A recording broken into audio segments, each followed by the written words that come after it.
শেখ হাসিনা ভারতের আশ্রয়ে রয়েছেন। বেশ কিছুদিন তিনি বাংলাদেশ নিয়ে চুপ থাকলেও এখন তিনি বিভিন্ন সময় মন্তব্য করছেন। তিনি আবারও ভারত থেকে বাংলাদেশ নিয়ে বিস্ফোরক অভিযোগ করলেন। তবে কি বাংলাদেশের সমস্ত বিষয়ের উপর নজর রাখছেন হাসিনা? এই প্রশ্নই কার্যত উঠছে। অন্যদিকে ট্রাম্পের সঙ্গে জয়শঙ্করের গোপন বৈঠকের পরেই বড় ঘোষণা এবার ভারতের। তাহলে কি দেশে ফিরছেন এবার হাসিনা? এই প্রশ্নই কিন্তু জোরালো হচ্ছে। বিশেষভাবে উল্লেখযোগ্য, নিউ ইয়র্কে আওয়ামী লীগের এক সভায় শেখ হাসিনার অডিও বার্তা শোনানো হয়। আর সেই বার্তাতেই হাসিনাকে বলতে শোনা যায়, সমন্বয়কদের কেউ বলছেন কোন মৃতদেহ পেলে ময়নাতদন্ত করা যাবে না। এর অর্থ কি? রহস্য রয়েছে অবশ্যই। আওয়ামী লীগের নেতাকর্মী, ব্যবসায়ী, সাংবাদিকদের বিরুদ্ধে মিথ্যা মামলা দেওয়া হচ্ছে। হত্যা মামলার কোন সীমা নেই, এর সঙ্গে গ্রেপ্তার, নির্যাতনও রয়েছে। এদিকে 31শে ডিসেম্বর ঢাকার কেন্দ্রীয় শহীদ মিনারে সংবিধান বদলের ডাক দেওয়ার ঘোষণা করা হয়েছে। এই প্রসঙ্গ তুলেই শেখ হাসিনা অডিও বার্তাতে জানান, যতই চেষ্টা করা হোক আওয়ামী লীগকে শেষ করে দেওয়া হবে, আদতে সেটা কেউ করতে পারবে না।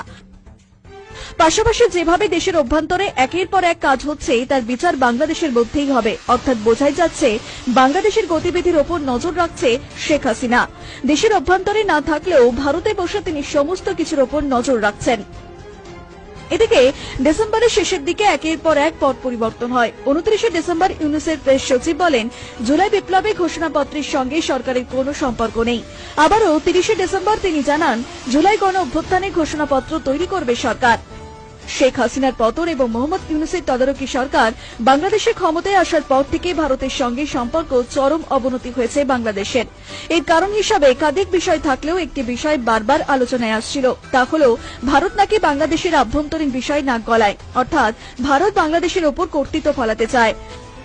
বাংলাদেশের উপদেষ্টাদের মুখে এই ধরনের বক্তব্য বারবার শোনা গেছে। যেমন আইন উপদেষ্টা আসিম নজরুল, স্বরাষ্ট্র উপদেষ্টা জাহাঙ্গীর আলম, পররাষ্ট্র উপদেষ্টা তহিদ হোসেন এবং ছাত্র নেতাদের মধ্যে যে দুজন উপদেষ্টা হয়েছেন, তারা বারবার ভারতকে কাঠগড়ায় তুলে এসেছেন। যদিও ভারত তাদের এহেন মন্তব্য নিয়ে কখনোই কোনো প্রতিক্রিয়া দেয়নি অথবা পাত্তাও দেয়নি। এবার বাংলাদেশের সেনাপ্রধানের গলায় শোনা গেল উপদেষ্টাদের ঠিক উল্টো সুর।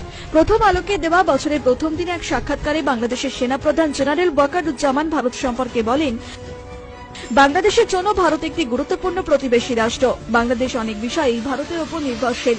আবার ভারতও কিছু ক্ষেত্রে বাংলাদেশের থেকে সুবিধা পায়। এটা একটা দেওয়া নেওয়ার সম্পর্ক। অর্থাৎ বাংলাদেশের সেনাপ্রধানের সঙ্গে মোহাম্মদ ইউনুসের সম্পর্ক খানিকটা শীতল হচ্ছে। অর্থাৎ বোঝাই যাচ্ছে বাংলাদেশের মধ্যে গৃহযুদ্ধ শুরু হয়েছে, যা দেশটিকে আরো বিপদে ফেলতে পারে। তার মধ্যে ট্রাম্পের সঙ্গে জয়শঙ্করের গোপন বৈঠকের কথা উঠে আসছে সূত্র মারফত। তবে কি দেশে ফিরছেন হাসিনা? এই প্রশ্নই সবথেকে বড় জোরালো হচ্ছে। Bureau report, news box.